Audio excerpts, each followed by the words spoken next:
저는 올해 35살에 접어든 아기 엄마입니다. 남편을 25살에 만나 연애 4년 동안 헤어짐을 반복하다가 그 끈질긴 인연의 끈을 잘라버리지 못하고 이렇게 결혼까지 했네요. 연애 때도 정말 많이 싸우고 절대로 다시 만나지 않을 것을 맹세하면서 헤어졌는데 처음에는 남편의 사과와 끈질긴 구애와 노력으로 다시 만남을 시작했습니다. 저희가 연애 때 자주 싸웠던 것은 남편의 급한 성격 때문이었습니다. 급해도 그렇게 성격이 급한 사람은 처음이었습니다.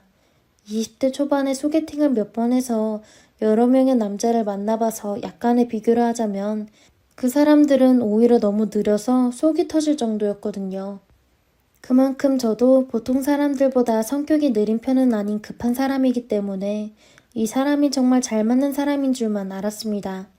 왜냐하면 처음에는 이 사람이 저에게 일부러 맞춰줬기 때문에 저랑 비슷한 정도의 급한 성격일 줄 알았던 거죠. 그런데 시간이 갈수록 남편이 견디기 힘들었는지 본색을 드러내더군요. 그때 남편을 너무 사랑하고 있었던 시점이라 고맙기도 해서 그것도 다 받아들이게 되었는데 갈수록 심해졌습니다. 그래서 나중에는 그것 때문에 자꾸 싸우게 되었습니다. 저도 느린 사람을 보면 속이 터질 때가 있는데 남편은 저를 보고 속이 터졌습니다. 그래서 만나면 데이트하다가 사소한 것부터 시작해서 꼭 싸우게 되는 겁니다. 밥을 먹을 때도 저는 아직 다 먹지 않았는데 이놈은 다 먹었다고 밖에 나가서 기다리는 게 태반이었고 제가 화장실 갔다가 화장이라도 고치고 나오면 성질을 내면서 빨리 나오지 뭐하냐 왔냐는 둥 하면서 데이트 중간에 싸우고 집으로 와버린 적이 한두 번이 아니었습니다. 그래서 이별 통보를 하면 그때서야 저를 풀어주기 위해 여러 가지 노력을 했습니다. 급한 성격 때문에 벌어진 것이라 저 또한 이해가 아예 안 가는 것이 아니기에 용서하고 다시 만났었어요. 그게 저의 실수였던 거죠. 그러다 정말 심하게 다툼을 하게 되었습니다. 제가 약속 장소에 1시간이나 늦게 가버린 겁니다. 분명 나올 때까지는 전화기를 가지고 나왔다고 생각했는데 전화도 두고 나오고 약속 장소에 가다가 접촉사고까지 난 겁니다. 간신히 주위에 있는 사람들한테 전화기를 빌려서 전화를 하고 문자를 보내도 전화를 안 받더라고요. 저는 이런 상황에서도 사고의 걱정보다 성격 급한 남친이 화가 많이 나 있을 거라는 생각밖에 안 들더군요. 그렇게 아무리 연락을 해도 남친은 며칠 잠수를 탔어요. 며칠이 지나자 기분이 풀렸는지 전화가 오더군요. 저는 절대로 받아주지 않고 그날 번호도 차단해버렸습니다. 사실 그동안은 남편의 급한 성격을 다 받아줘서 저 또한 성격이 남들보다 급한 편이기도 해서 이해가 가기 때문에 다 감싸 안았었는데 시간이 갈수록 지치더군요. 싸움의 절반 이상은 급한 성격 때문에 싸운 것이기 때문입니다. 저는 이번에 이 사람의 그런 성격을 바꿔보려는 작정도 했었기 때문에 강하게 나갔죠. 그런데 급한 사람이라 그런지 이번에는 어떠한 노력도 하지 않고 이별도 쉽게 받아들여서 그렇게 저는 그 사람과 헤어지게 되었습니다. 그 사람과 헤어지고 나니 모든 생활은 정상적으로 돌아오는 것 같았어요. 그런데 마음은 쉽게 정리가 안 되어서 한동안 힘들었는데 시간이 가니까 자연스럽게 잊혀지더군요. 그렇게 이별을 한 뒤 2년이라는 시간이 지난 뒤 우연한 만남으로 다시 만나게 되었습니다. 인연이라는 게 이런 건가 싶은 게 다시 만날 사람은 다시 만나게 되어 있나 봅니다. 연애 때 서로 알아가고 있던 중이라 서로 많은 것을 알지 못하다 보니 사귄 지 수개월 만에 헤어진 게 끝이었습니다. 그런데 2년이라는 시간이 지나고 나서 또다시 만난다는 게 참 신기했어요. 저는 남친과 헤어진 뒤 이사도 하고 회사를 그만두고 공부만 하다가 다시 취직을 했는데 그 회사에 남편이 있었습니다. 이게 무슨 운명의 장난인가 싶었죠. 그렇게 긴 시간이 지났는데도 다시 만나니까 그 힘들었던 기억을 잊고 또다시 저희는 어느새 다시 연인 사이가 되었어요. 제가 남편을 다시 만나게 된 계기는 남편의 성격이 많이 차분해지고 달라졌습니다. 다시 만난 후로는 전에 보이던 급한 성격이 보이지 않았어요. 그렇다고 완전 고쳐지지는 않았고 가끔 나올 때가 있었는데 그때마다 고비가 있긴 했지만 스스로 인정하고 고쳐보겠다고 해서 그냥 넘겼습니다. 그래서 제가 2번의 실수를 또 하고 만 겁니다. 이 사람 알고 보니 그동안 저와 결혼하기 위해 참아왔던 거였습니다. 그 사실을 결혼하고 1달 반 살면서 알았습니다. 그러니까 저희는 결혼하고 딱 1달 반 즐거웠고 사는 동안 여유 있는 것을 모르고 살았던 것 같아요. 그때 하필 나이도 있고 해서 임신 계획도 일찍 세웠는데 임신까지 되고 말았어요. 그 이후로는 그놈의 급한 성격 때문에 싸움이 또 시작되었던 거죠. 결혼하고 임신하면서 일을 그만두고 집에서 살림을 했는데 이놈의 남편은 시도 때도 없이 급한 성격을 보이기 시작했습니다. 밥도 퇴근 시간 전에 다 차려놔야 됐고 원하는 것이 있으면 바로바로 가져다 줘야 됐어요. 저는 임신한 상태여서 그런지 예민해졌고 모든 것을 더 이상은 못할 것 같아서 이혼도 생각했습니다. 이혼을 생각하고 아이도 낳지 않을 거니까 이혼하자고 했더니 싹싹 빌면서 병원도 다녀보고 약도 먹어보겠다고 하더군요. 정말 심각한 급한 성격이라 각서까지 받고 다시 살았죠. 그렇게 아이를 낳을 때까지는 잠잠했습니다. 저는 남편이 좀 변한 줄 알았어요. 사람은 쉽게 변하지 않더군요. 날이 갈수록 외출을 하거나 시댁을 가야 될 때도 하나도 도와주지 않고 본인만 챙겨서 현관문 앞에서 언제 나오냐고 재촉만 하는 겁니다. 이제는 아기 용품도 챙겨야 돼서 더 바쁜 상황인데도 말입니다. 저런 사람이라는 걸 알기 때문에 부딪히기 싫어서 간단한 것은 전날 챙겨두고 잡니다. 그런데 돌발 상황이라는 게 생기기도 하잖아요. 바로 그날이었습니다. 급하니 속으로 욕을 하면서 서둘러 준비해서 나가려 하는데 마침 아이가 응가를 싼 겁니다. 어차피 아기 엉덩이를 씻겨야 하기 때문에 집에서 해결을 하고 가려고 했는데 이놈이 글쎄 차에서 갈고 시댁에 도착해서 씻겨주러 가는 겁니다. 저희 집에서 시댁까지 가려면 차로 무려 1시간이나 걸리는데도 말입니다. 남편이 이렇게까지 하는 데에는 시부모님 또한 2분 다 급한 성격인 사람들이기 때문이거든요. 아니, 아무리 자기 부모 비위 맞추겠다고 자기 딸아이 엉덩이 걱정은 안 하고 세상에 차에서 갈거나 시댁 가서 하라는데 이게 말이 됩니까? 저는 남편이 화를 내거나 말거나 무시하고 아이의 귀저귀를 갈고 있었습니다. 그랬더니 갑자기 거실에 신발까지 신고 들어와서는 한다는 소리가 욕을 하면서 네가 이렇게 굼뜨니까 내가 욕먹는 거 아니야. 아니, 애가 똥을 쌌는데 어떻게 해 그럼? 그냥 가서 하면 안 되는 거야? 너 생각해봐. 네가 차 타고 가다가 급똥 쌌어. 그냥 앉아서 1시간 간다고 생각해봐. 상상조차 하기 싫지 않냐? 그만해. 하고 성질을 냈더니 이것이 겁을 상실했는지 야, 너 혼자 가. 나 안 가. 지금 가도 또 늦었다고 엄마 뭐라 하는 거 듣기 싫어. 넌 네 새끼보다 엄마 잔소리가 더 중요해? 그리고 내가 굼뜨는 게 아니고 네가 성질이 급한 거야, 미친 새끼야. 애기 기저귀를 갈고 있는데 굼뜬다고 하도 성질을 내서 누르고 누르다 똥기저귀를 남편 얼굴에 던져버렸습니다. 순간 똥기저귀를 맞고 고함을 지르더군요. 그래서 제가 아이를 안고 말했어요. 너 한 번만 이런 식으로 하면 이제 국물도 없을 줄 알아. 이혼이야. 했더니 신발을 신는 채 화장실로 가더군요.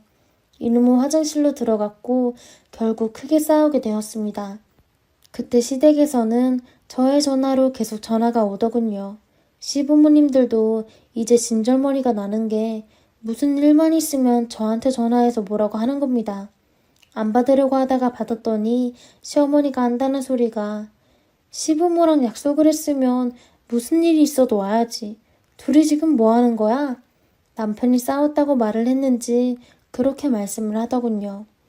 저희 지금 출발하면 너무 늦을 것 뻔하고 가도 좋지 않을 것 같아서 그냥 다음에 갈게요. 온다고 했으면 와야지. 와서 혼날 일 있으면 혼나야지. 피한다고 될 문제냐? 하는 겁니다. 저희 시부모님은 이렇습니다. 항상 시댁에 몇 시까지 오라고 약속 시간을 딱 정해주십니다. 정해주신 시간에 늦으면 들어오든가 말든가 알아서 하라고 하시는 분들입니다. 이번 일뿐만이 아닙니다. 시댁은 다들 번깃불에 콩을 구워 먹은 사람들밖에 없는가 봅니다. 시아버지, 시어머니, 시동생, 시누이. 거기다 제일 성질 더럽고 성격이 제일 급한 남편놈. 이들과 같이 있으면 정신이 하나도 없고 정신이 혼미해집니다.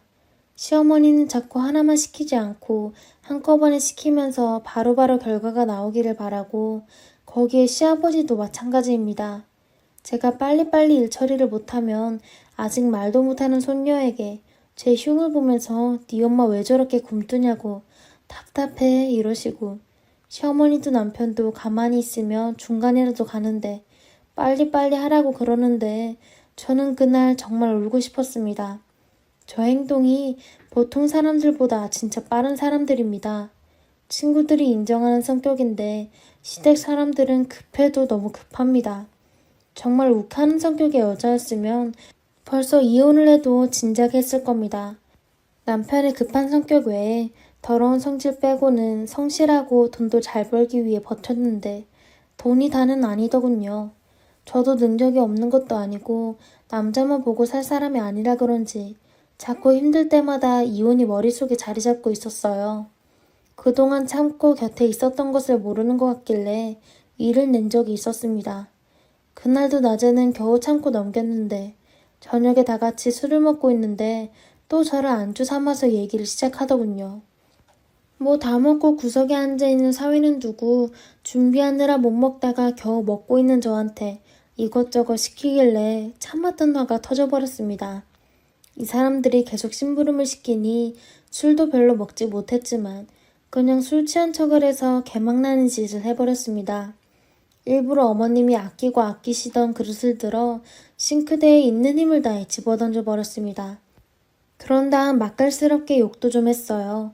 저를 개라고 욕을 해도 상관없습니다.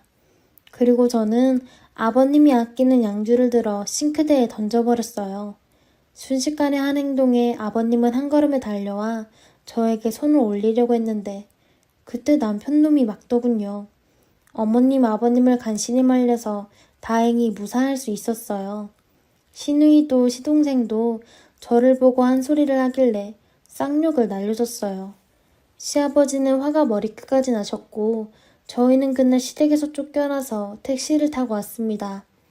남편은 택시 안에서 있는 짜증 없는 짜증을 내는데 모르는 척 했죠. 그날 이후로 한동안 시댁에 가지 않고 있다가 나중에 갔는데 효과가 있었는지 술자리에서 제 얘기는 하지 않고 제 눈치만 보더군요. 이 일 말고도 정말 이런저런 일로 처음에는 적응이 안 되어서 많이 울었는데 시간이 지나고 남편이 이러니까 저도 참아지지 않더군요. 결국 그날 또 터진 거죠. 시댁에 안 온다고 뭐라고 하시는 시어머니한테 저 오늘 못 간다고 말씀드렸잖아요. 그리고 늘 오던 아들네가 갑자기 못 온다고 하면 한 번 정도는 그냥 못 이기는 척하고 넘어가 주시면 안 되는 거예요? 너 어디서 감히 시어머니한테 너 내가 네 집 갈 거니까 기다려라 하더군요. 성질 급한 시어머니 전화를 못하고 저희 집에 온다고 하더군요. 저는 서둘러 근처에 카센터를 운영하고 있는 오빠에게 전화를 했습니다. 오빠한테는 아주 급한 일이 있으니까 서둘러 오라고 전화를 했더니 남편놈이 옆에서 듣고는 너 지금 뭐 하는 짓이야? 하더군요. 왜? 니들이 나 잡겠다고 하는데 당하고만 있을 줄 알았어? 아, 그래서 지금 형님 부른 거야? 왜? 난 부르면 안 돼? 너도 불리하니까 항상 네 엄마 불렀잖아. 그때 상황이랑 다를 게 뭐가 있어. 난 오늘 너랑 끝장 볼 거야. 라고 했더니 비겁하게 애는 못 준다고 하더군요. 제가 애 때문에 또 참고 넘어갈 거라고 생각한 거죠. 아, 너도 이혼 생각했다는 거네. 좋아. 이참에 그 질긴 인연의 끈 오늘 끊어버리자. 서로 말다툼이 어느새 행동으로까지 가게 되면서 서로 치고받고 했습니다. 그 순간 저희 오빠가 먼저 도착을 했고 저희 오빠는 저의 몰골을 보고 남편 새끼 멱살을 잡았고 남편 새끼는 침문만 하고 있더군요. 너 이 새끼 여자도 때리는 새끼였어? 너 내 동생 눈물 나게 하면 더는 피눈물 나게 한다고 했는데 남편은 쫄아서 아무 말 없이 고개를 숙이고 있더니 자기 엄마가 오자마자 돌변을 해서는 오빠한테 나 저런 거 하고는 더 이상 속 터져서 못 사니까 데려가고 애는 두고 당장 내 집에서 나가. 이제 본색을 보이는구나. 너 기다려. 내 친구 중에 경찰 변호사 다 있는데 한번 오늘 끝까지 가보자. 했더니 갑자기 시어머니는 저희 오빠에게 사돈 살다 보면 다 싸우고 하는 법인데 이런 일로 크게 만듭니까? 하면서 오빠에게 살살거리더군요. 그래서 이제는 제가 나서야 할 것 같아서 어머니 그만하시죠. 저 이제 못 살아요. 아닌 건 아닌 건데 2년 어쩌고 저쩌고 하고 엮인 게 지금 이런 일을 초래하게 되었네요. 다시는 후회하고 싶지 않으니까 이쯤에서 끝내겠습니다 했더니 애는 못 준다 그러시더군요. 그래서 한번 어떻게 나오나 저도 강하게 나가봤어요. 그러세요? 저도 나중에 새 출발하려면 그게 좋겠네요. 그랬더니 원하던 답이 안 나와서 그런지 아니다. 그냥 네가 데려가라. 우리 아들도 다시 장가 가려면 애 없는 게 낫겠구나 하더군요. 저런 인간들이 애를 가지고 저의 발목을 잡으려고 하더군요. 그날 오빠도 있고 해서 깔끔하게 이혼하자고 말하고 일단 오빠랑 같이 그 집을 나왔네요. 친정에 가서 아버지께 말씀드렸더니 아버지는 가만 안 둔다고 하시는 것을 말렸습니다. 그런데 이른 아침에 아버지가 그놈 회사에 갔던 모양입니다. 아버지는 망치를 들고 가셔서 뽑은 지 얼마 안 된 그놈의 차를 아작을 내고 오셨더군요. 그 차로 말할 것 같으면 남편놈이 자기 자식보다 아끼는 그런 차거든요. 그걸 아시고 아버지가 때려 부수고 왔어요. 아직 이혼 전이라 어떠한 조치도 이루어지지 않았습니다. 그놈이 아버지를 고소하면 저도 끝까지 이혼해주지 않고 그냥 별거식으로 가려고 하니까 그놈은 성질을 못 이겨서 이혼을 하자고 하더군요. 그래서 그 질긴 인연의 끈을 그렇게 잘라냈네요. 성격이 급한 나쁜 새끼랑 헤어지고 느긋하게 살게 되니까 세상에 달라 보이고 늘 쫓기는 듯 여유를 즐기지 못했는데 이제서야 인생을 즐기고 있습니다. 아이가 있어서 그런지 저도 예전과는 다르게 성격이 차분해지고 일도 다시 시작해서 가장이 된 저는 예전보다 더 열심히 딸과 함께 살고 있습니다. 친정 부모님과 오빠의 도움을 간혹 받으면서 홀로서기를 하고 있습니다. 요즘은 코로나 때문에 집에서 일을 하게 되면서 아이와 보내는 시간이 더 많아졌네요. 그놈은 한 번씩 다시 시작해보자라는 식으로 말을 하길래 꺼지라고 하고 전화도 차단하고 살고 있는 집도 이사하면서 알려주지 않고 살고 있습니다. 수소문해서 다시 연락이 올지 모르겠지만 아이가 있어서 그런지 그 질긴 끈이 완전히 끊어지지는 않네요. 그놈의 급한 성격 때문에 정말 사는데 걸림돌이 되긴 했는데 결국에는 제가 끝까지 버티지 못하고 이렇게 끝이 났습니다. 안녕하세요. 2년 반 연애하고 결혼한 지 이제 1년 3개월 된 28살 여자예요. 남편은 31살이고 아직 아이는 없습니다. 크게 문제될 만한 것은 없는데 제목대로 거지근성 때문에 미칠 지경입니다. 일단 저희 부부는 맞벌이를 하고 있고요. 각자 수입은 각자 관리합니다. 남편은 대기업 다니면서 연봉 4천이 조금 넘고요. 저도 결혼 전에는 직장 다녔는데 야근도 많고 일이 너무 힘들어서 직장 그만두고 결혼하기 몇 달 전부터 강남에서 커피 전문점을 운영해 월 수입 2,800 정도 나옵니다. 매달 조금씩 변동이 있기는 하지만 대략 연봉으로 9천에서 1억 사이로 볼 수 있겠네요. 저희 시댁과 차이점은 경제적인 부분에서 많이 차이가 납니다. 저희 집은 아버지가 사업을 하고 계시고 부동산 쪽으로 자산이 조금 되시는 편이에요. 반면 시댁은 홀어머니의 개념 없는 남편 위로 누나 한 명 있습니다. 시어머니는 지금 57살이고요. 식당 일 하시다가 남편 대학 졸업하고서 그만두셨고 아들한테 생활비 내놓으라는 분이세요. 남편이 매달 100만 원씩 붙입니다. 명절, 생신, 어버이날 따로 용돈을 드리기도 하고요. 하루라도 생활비 드리는 거나 자신이 받아야 될 때가 되었다고 생각하시는 분이에요. 월급날이 되면 득달같이 전화가 와서 돈 떨어졌다는 소리 하십니다. 참고로 저희 남편은 어머님과 동생과 일도 가족이라는 게 안 믿어질 정도로 성실하고 인간적으로도 문제없는 사람이에요. 남편 중학교 때 아버님이 돌아가시고 대학교 이후부터 아르바이트를 해서 자기 학비를 냈고요. 대학에 들어와서도 편의점, 식당 가리지 않고 알바해서 자기 힘으로 졸업을 한 사람입니다. 물론 결혼할 때도 자기가 모아둔 돈으로 결혼자금 전부 해결했고요. 남편이랑 저는 사이도 좋고 서로 많이 사랑합니다. 시댁 때문에 저한테 많이 미안해하고 저는 그런 남편이 정말 안쓰럽습니다. 남편이 안쓰러울 만큼 시댁은 점점 더 싫어질 것 같고요. 반면에 시누이는 그냥 되는 대로 생각 없이, 남편의 표현을 빌리자면 개념 없이 삽니다. 이제 25살인데 그냥 포기한 상태고 저런 동생이 있다는 것을 끔찍하게 생각하고요. 남편한테 듣기로는 고등학교 때 문제를 많이 일으켜서 한번 강제 휴학했는데 그래도 정신을 못 차려서 결국엔 퇴학당했다고 하네요. 자퇴를 했대요. 그러다가 20살 때 겨우 검정고시 치르고 수능을 봤고요. 삼수 끝에 23살에 수도권 2년제를 갔습니다. 그리고 올해 25살 되어서 겨우 졸업해서 취직을 한 거예요. 그냥 화나고 답답한 마음에 생각나는 일들 몇 가지만 적자면, 남편과 연애할 때 밖에서 시누이를 만난 적이 있었는데 그때 제가 명품백을 들고 있었습니다. 그날이 3번째인가 만났을 땐데 저한테 그러더라고요. 제가 들었던 가방이 150만 원이 넘는 가방이었는데 저번에 봤을 때 그 가방 메고 있더니 그걸 또 메고 나왔냐면서 똑같은 거 매번 매면 질리지 않냐고, 언니 능력 되니까 다른 거를 새 거 사고 그건 자기한테 중고로 팔으라고요.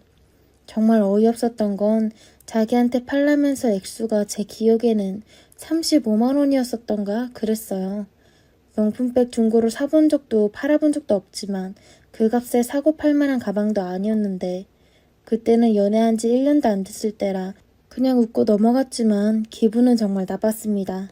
또 결혼할 때도 크게 문제가 하나 있었어요. 지금 살고 있는 집이 저희 부모님께서 해주신 집입니다. 잠실에 35평짜리 아파트고 20억 정도 돼요. 그때 저희 남편이 모은 돈으로 혼수를 하자고 했습니다. 솔직히 남자가 집 해오고 여자가 혼수한다는데 저는 그냥 형편대로 하기로 했고, 집값에서 10% 정도 해온다는데 그 반도 안 되게 해왔을 때도 별로 기분 나쁘지도 않았어요. 남편은 정말 힘들게 모은 돈인 거 아니까 그 혼수로도 충분했고요. 저는 집을 제가 사왔기 때문에 예단은 안 하는 걸로 생각했습니다. 남편도 당연히 그랬고요. 서로 주고받을 예물만 적당히 하자고 했고 당연히 꾸민비도 안 받았고요. 나중에 시어머니께서 저도 아니고 저희 엄마한테 연락을 하셔서는 주변에서 보는 눈이 있으니 형식적으로라도 예단을 해야 되지 않겠냐며 형식적으로 100만 원 요구하셨습니다. 거기다 시누이 명품백까지 하나 얹어서요. 황당해하는 저희 엄마한테 그 정도면 충분할 것 같다는 말까지 하셨네요. 저희 부모님 솔직히 결혼할 때 남편은 정말 마음에 들어 하셨지만 시댁은 달가워하지 않으셨는데 잘못해서 파혼을 할 뻔했습니다. 남편이 그거를 알고 집에 가서 한번 뒤집고 와서야 겨우 마무리가 되었죠. 참고로 시댁은 경기도 군포, 친정은 서울, 신혼집이랑 직장도 전부 서울이라서 결혼을 서울에서 했습니다. 그래서 예식장 제가 부담했고요. 남편 앞으로 오는 하객들의 12%만 받았어요. 청첩장은 남편이 했고 미안하다고 얘기하며 남편이 해줬습니다. 근데 웃긴 건 남편한테 들은 얘기지만 결혼할 때 아무것도 보태주지 않았으면서 남편 앞으로 들어온 축의금을 전부 시댁에서 가져갔던 거라고요. 한마디로 음식비로 그냥 남편이 낸 거였습니다. 문제는 지금부터예요. 시누이가 올해 2년째 집에서 빈둥거리다가 올해 5월에 겨우 취직을 했습니다. 군포에서 강남까지 교통비 빼니까 남는 것도 없다고 관둔다고 하더군요. 그런데 토요일에 시어머니가 시누이와 같이 저희 집에 왔습니다. 와서 하는 말은 더 가관이었어요. 여기서 살림을 합치자는 말씀이시더군요. 살림 합치면 매달 100만 원씩 생활비 붙여주는 것도 안 줘도 되고 살림을 시어머니랑 신우가 도와줄 거고 이제 곧 있으면 너희 아기 생길 텐데 그럼 시어머니가 집에서 봐줄 테니 걱정 없을 거라면서요. 게다가 더 어이없었던 건 지금 시댁 군포의 빌라 22평짜리 전세에 사십니다. 그거 시누이 나중에 결혼하면 혼수로 모아준다고 하시더라고요. 남편이랑 저는 결혼 전에 시댁과 친정에 문제 생기면 각자 알아서 하기로 했습니다. 남편이 그러더라고요. 말도 안 되는 소리 하지 마시라면서 어차피 그 집은 자기가 해준 거 아니니까 그걸 팔아서 신우 결혼 자금으로 주든 말든 관여하진 않겠지만 그 집 팔고 나서 저희 집으로 들어올 생각은 꿈도 꾸지 말라는 거였어요. 그랬더니 시어머니가 그러시더군요. 그럼 생활비로 150만 원씩 달라십니다. 정말 어이가 없었어요. 그 전에는 신우가 학생이라고 해도 이제 돈을 많이 벌던 적게 벌던 직장인이 되어 수입이 있는데 안 들여도 될 판인데 더 달라고 하시니까요. 남편이 그랬어요. 신우 이제 돈 버니까 생활비 70만 원으로 낮출 생각이었다고요. 그랬더니 이번에는 신우가 그러더군요.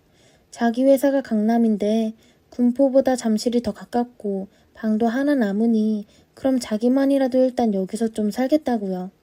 회사가 멀어서 몸도 너무 힘들고 연봉도 낮은데 교통비가 너무 많이 들어서 남는 게 없다고 여기서 살면서 아껴서 결혼자금 모으겠다고 하더군요. 결국 남편이 쫓아냈습니다. 그런 말 하려거든 앞으로 우리 집에 오지도 말고 연락도 하지 말라고요. 그런데 어제부터 계속 전화며 문자가 오네요. 시어머니는 생활비 놓으라고 하고 시누이는 자기라도 여기서 지내겠다고 계속 연락이 옵니다. 물론 남편이나 저나 계속 무시하고 있고요. 남편은 저랑 이런 일로 불화가 생기느니 이 가족과 연을 끊겠다는 입장이에요. 바로 엊그제네요.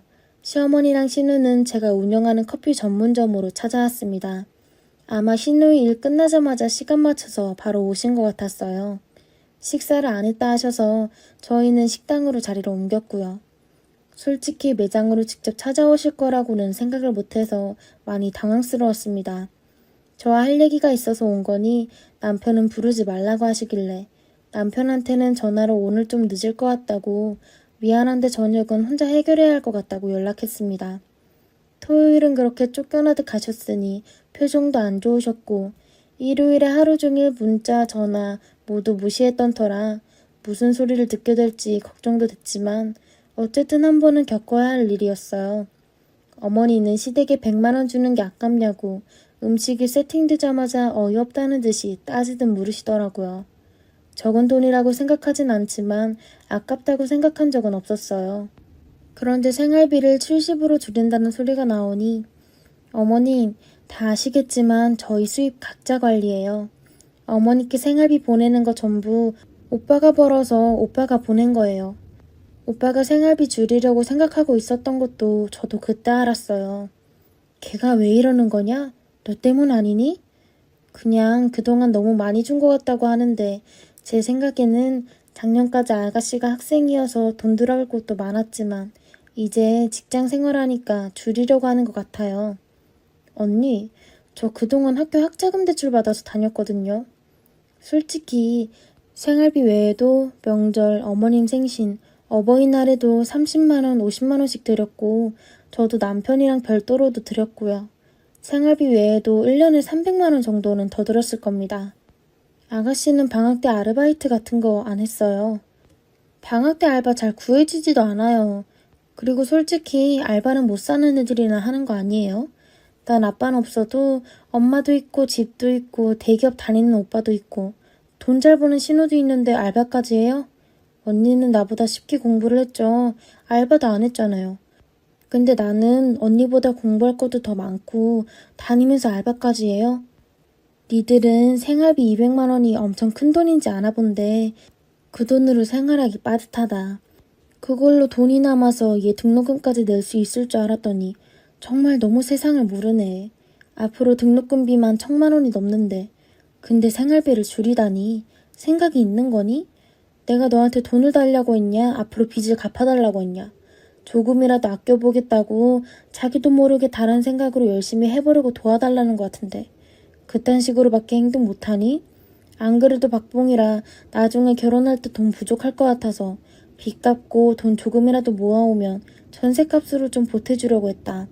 아들 엄마가 있는데 아들이 모시는 건 당연한 거 아니니? 어차피 모실 거 좀 빨리 살자고 하는 건데 그게 그렇게 기분 나쁘지? 아니면 너 애초에 모실 생각 안 한 거니? 그리고 너 결혼할 때 집 말고 해온 게 뭐 있니? 집 해왔다는 이유로 혼수도 안 하고 예단도 안 했다. 그래서 그 집에서 지금 내가 사니? 네가 사온 집에 네가 사는데 왜 그것을 생색을 내려 하니? 네 남편이 그런 건 이해가 간다. 걔는 너 보기 괜히 민망하니까 미안할 수도 있으니까. 겉으로는 그래도 속으로는 그럴 거야. 그럼 여자가 돼서 남편이 그렇게까지 행동해주면 옆에서 말리고 생각 있게 행동해야지. 너 우리 집 처음 왔을 때 옆에 서 있더라. 집안의 남자가 잘못되면 여자 탓인 거야. 한마디로 네 탓인 거야.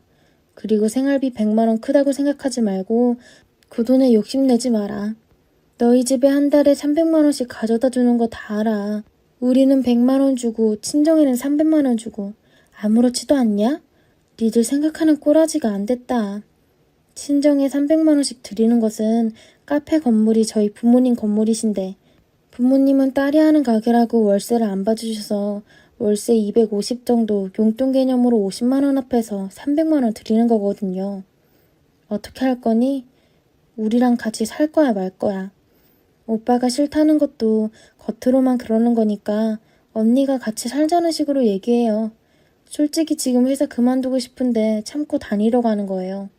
언니는 잠실에서 강남으로 자기 좋다고 다니고 언니가 사장이니까 힘든 건 알겠지만 나는 군포에서 강남까지 줄지어서 타고 온 사람들 사이에 끼어서 출근하는데 안 피곤했겠어요? 거기다가 회사도 크지도 않은데 말단 직원이라며 온갖 잔심부름하고 돈은 돈대로 못 받아봐야 알지. 생활비 주던지 아니면 같이 살던지 둘 중에 결정해요. 화는 많이 났지만 제가 이혼할 것도 아니고 어쨌든 가족으로 묶여있는 상황에서 얼굴 붉히기 싫었고 또 무엇보다 제 부모님 욕먹이기 싫어서 얼른 자립하고 싶어서 생활비 문제든 함께하는 문제든 오빠랑 상의 후에 다시 연락드리겠다고 하고 끝냈습니다. 당연히 음식값은 제가 계산했고 신우와 엄마가 힘드니 지하철 못 타겠다고 해서 택시비로 5만 원 드리고 왔어요. 집에 와서 남편한테 전부 얘기했더니 남편이 바로 전화해서 욕하는 거 일단 말렸습니다. 한 번은 우리가 찾아가서 우리 생각을 제대로 말하고 와야 끝날 것 같다고 하더라고요. 핏줄이라는 사람들이 어떻게 하면 뭐라도 받아낼까 이 생각만 하고 있다고. 솔직히 자기 것을 지키면서 열심히 살았는데 나한테 왜 그런 사람들이 가족이라고 있는 건지 억울하기까지 하더고 울면서 말하더군요. 남편이 우는 모습을 처음 봤는데 마음이 많이 아프고 이 사람 참 불쌍하다고 느껴졌어요. 남편이 저한테 다 해결할 거라고 했습니다.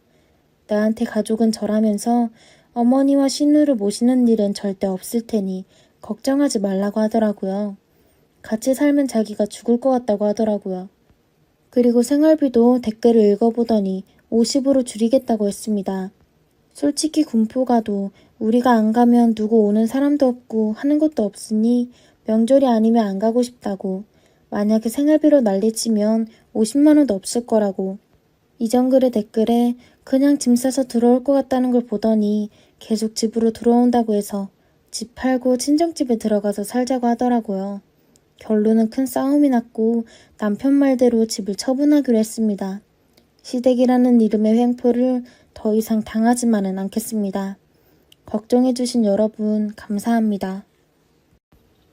나이 30 중반이 넘은 저는 인문계대학 졸업 후 동대문에서 옷장사하는 친구 덕분에 저도 장사에 발을 들였죠. 원래 이것저것 꾸미는 것도 좋아하고 눈썰미가 좋아서 10년 전 블로그라 카페 공동구매로 돈을 좀 만졌습니다. 옷으로 종잣돈을 마련한 후 가방 액세서리로 판로를 넓혔어요. 옷도 팔고 가방도 팔고 장사가 정말 잘 됐어요. 그러다가 오프라인 매장도 내게 되었습니다. 남편은 가게 오픈할 때 공사 맡긴 인테리어 업체 직원의 친구였어요. 아직 회사 합격 전에 친구 회사에서 잠깐 알바 뛰는 거라고 하더라고요. 남편은 참 인물이 좋아요. 처음 봤을 때 남편이 면바지에 운동하는 티를 입고 왔는데 피부도 너무 좋고 얼굴에서 빛이 나는 느낌이었어요. 그렇게 제가 호감을 가지다가 남편이 저한테 대시를 하게 됐어요. 마음이 맞아 재밌고 알콩달콩한 연애를 하게 되었죠. 그러다가 남편은 자기 나이가 적은 건 아니라며 합격한 직장도 탄탄하니 빨리 결혼하고 싶다고 하더라고요. 저는 그것마저 그 남자가 나를 너무 사랑해서 그랬다고 믿었어요. 그때까지는 이 모든 게 거짓말인지 몰랐습니다. 저는 그때 매장 근처의 오피스텔에 혼자 살고 있었습니다. 신혼집으로 쓸 법한 넓은 평수였고요. 남자가 이제 막 취업했는데 돈 얻는 게 당연하죠. 그리고 시댁에서 뭐 받으면 그만큼 해야 되잖아요. 그래서 저희는 예식만 올리고 제가 살던 집에서 신혼살림을 차리기로 했습니다. 일식비는 양가 부모님이 부담을 해주시고 시댁에서 예단을 챙겨주셨고 저도 신랑 예물해줬고요. 그런데 결혼식에 남편 직장 동료들이 안 왔어요. 남편 말로는 몇 달 같이 다니지도 않았는데 청첩장 돌리기가 민망하고 민폐라고 하더라고요.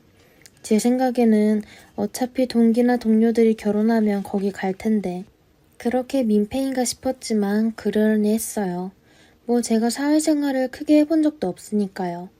그렇게 결혼하고 몇 달 뒤 남편이 회사를 그만둘지도 모른다고 하더라고요.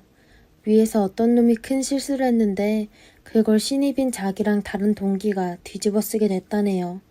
책임지고 그만두게 될지도 모른다고요. 저는 그런 남편을 위로했죠. 살다 보면 이런 일도 있을 수 있고 저런 일도 있을 수 있다고요. 내가 잘 버니까 내 수입만으로도 충분히 잘 살 수 있고 난 오히려 남편에게 제가 힘이 되어줄 수 있다는 게 기뻤죠. 하지만 그건 나의 교만이었고 그게 제 발등을 찍게 되었네요.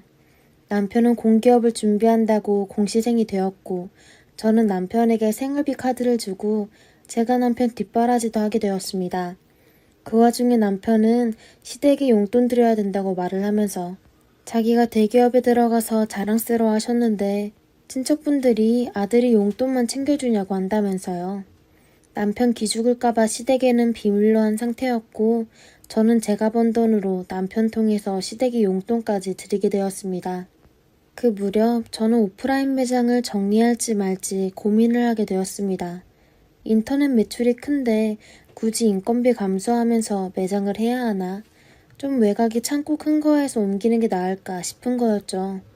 그래서 매장을 정리하려는데 부동산에서 우리 매장 권리금에 조금 보태면 카페 하나 인수할 수 있다고 귀뜸을 해주는 거였어요. 또 한편으로는 인터넷 익명 고객 응대에 지친 마음도 좀 있었어요. 그래서 카페나 술집같이 다른 업종으로 가게 하나 있으면 좀 든든하지 않을까 그런 생각이 들 때였어요. 그래서 우리 매장 정리한 돈에 큰돈 던져서 카페를 인수했습니다. 남편이 본격적으로 이상해진 건 이때부터였습니다. 카페를 인수할까 한다고 하더니 정말 좋아하더라고요. 남편이 순수하게 좋아한 것이 아니란 걸 저는 꿈에도 몰랐죠. 남편은 카페 집기 일부 정리하고 여차저차 하는데 자꾸 매장에 얼굴을 비추더라고요. 알바 뽑을 때도 사람 잘 써야 한다고 자기가 알바 좀 해봐서 사람 잘 본다고 하면서요. 저는 그 전 매장 매니저를 그대로 데리고 왔거든요. 그런데 자꾸 그 매니저랑 기싸움을 해서 매니저가 남편과 일하기가 너무 힘들다고 한 적도 있었고요. 그래서 남편 보고 공부에 좀 집중하고 매장에 나도 안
얼굴 비추고 그러지 말았으면 좋겠다고 했어요.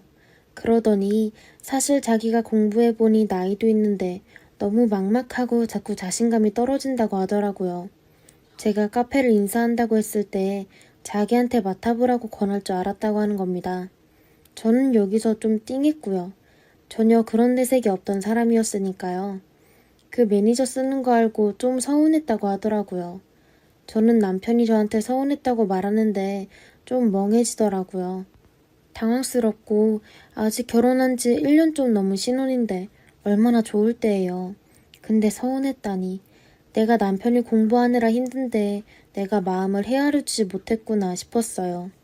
결국 매니저를 내보내고 남편이 카페를 맡아서 해보기로 했어요. 남편이 알바를 많이 해봤다더니 그건 거짓말은 아니었던 게 커피도 잘 뽑고 매장 관리를 잘하더군요. 저는 집과 창고가 매장과 멀어서 남편한테 매장 관리를 일임했어요. 근데 매장에 일하는 알바 학생들이 갈 때마다 바뀌어 있더라고요. 그래서 물어보면 요즘 학생들도 야가서 자기 스케줄 겹치고 학교에 바쁜 일 생기면 책임감 없이 일 쉽게 그만두고 그래서 또 뽑고 그랬단 말에.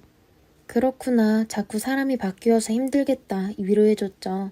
어쨌든 카페는 잘 됐고 저는 사업을 시작해 외근하는 것만으로도 바빠서 카페에 들리는 일이 없어졌어요. 그러다가 창고 알아본 동네에 좀 오래된 건물을 괜찮은 가격에 샀어요. 대신에 리모델링을 많이 해야 할 것 같았고요. 전에 오프라인 매장 인테리어 해줬던 데가 제 취향이라서 거기에 가서 다시 견적 뽑아달라고 연락을 했습니다. 이게 남편 친구가 거기 직원이라 알바를 왔던 건데 저는 남편 친구 연락처는 안 가지고 있었고 거기 사장님도 파워 블로거라서 그렇게 자연스럽게 블로그로 메시지를 보냈는데 이게 정말 신의 한 수였습니다.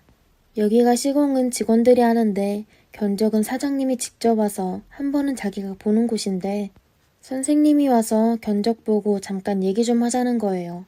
그래서 왜 그러냐고 물었는데 저한테 이런 말하기 좀 조심스럽다며 남편이 잘해주냐고 물어보더라고요.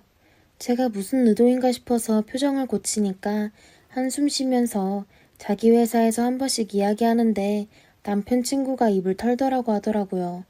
인생은 타이밍이라고 회사 일 자기 친구와 해봤는데 매장 사장이 알부자라고 했더니 작정하고 들이대서 결혼했다고 지금은 카페 사장 노릇한다고 제 남편 이야기를 한 거죠. 자기가 이런 이야기를 들으니 제가 걱정되어서 저한테 말해준 거라고 하더라고요. 뭔가 사장님 표정을 보니 이것 말고 더 있구나 싶어서 나한테 슬쩍 흘려주는구나 싶었습니다. 남편이랑 잘 지낸다고 걱정 마시라고 원래 부부 일은 남들이 모르는 거라고 하고 말았죠. 그리고 중간 과정은 생략할게요. 결과적으로 남편은 대기업에 취업했던 적이 없었습니다. 그리고 저를 작정하고 꼬시려고 한 게 맞았고요. 황당해서 죽을 뻔했습니다. 그러니까 처음부터 결혼해서 지금까지 다 쪼였고 저를 속였던 거예요.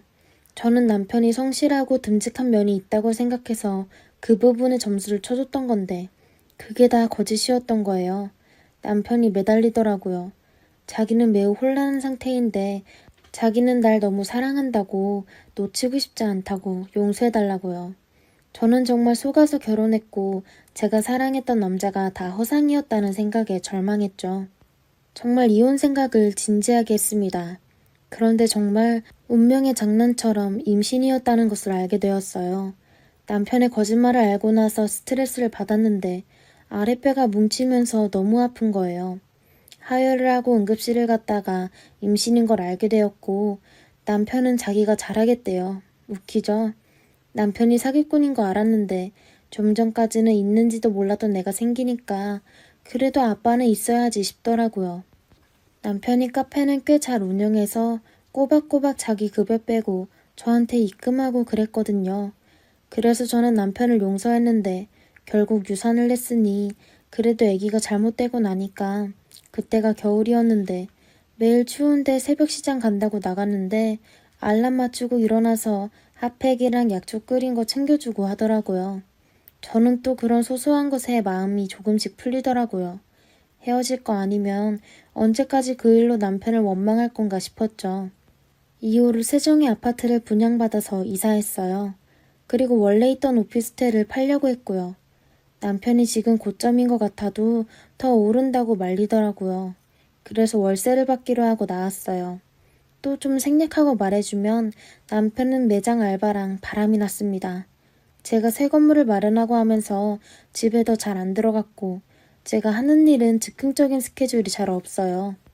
제가 공장 가는 날이 있고 창고로 가는 날이 있고 새벽에 일어나는 날이 있어서 그렇지 꽤 규칙적이에요. 그리고 부부니까 서로 워낙 퇴근한다 그런 거 메시지 자주 보내고 남편이 저를 데리러 오고 데려다 주는 날이 많았죠.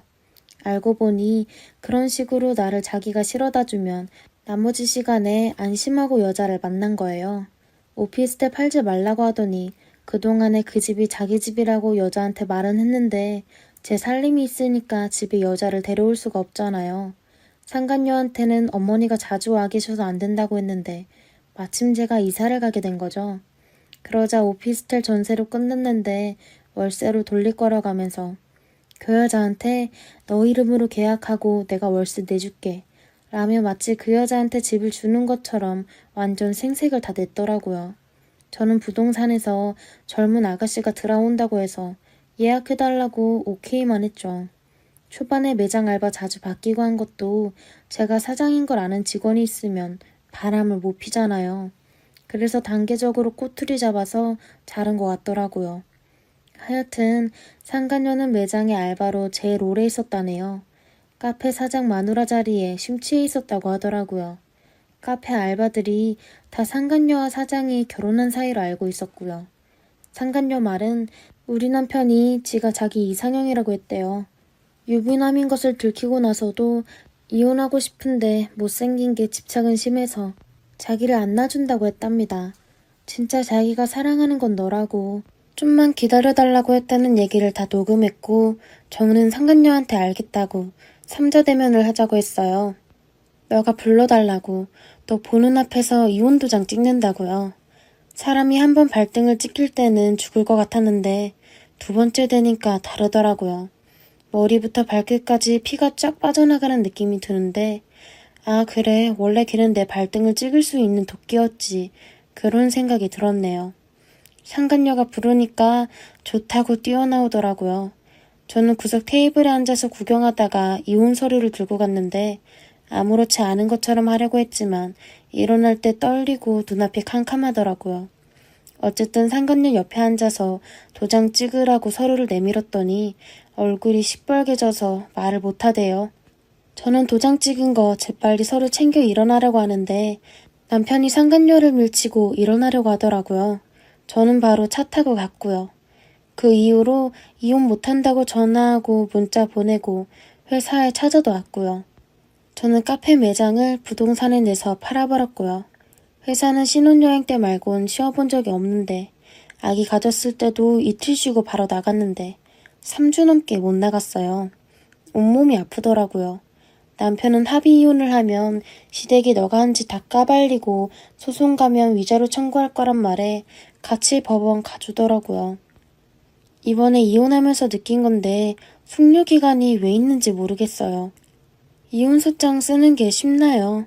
거기까지 가는 데는 그만한 이유가 있는 거겠죠. 여튼 정말 많은 일을 한 번에 압축해서 쓰느라 생략한 부분이 많은데 남자 한 번 잘못 만났다가 정말 별의별 일을 다 겪네요.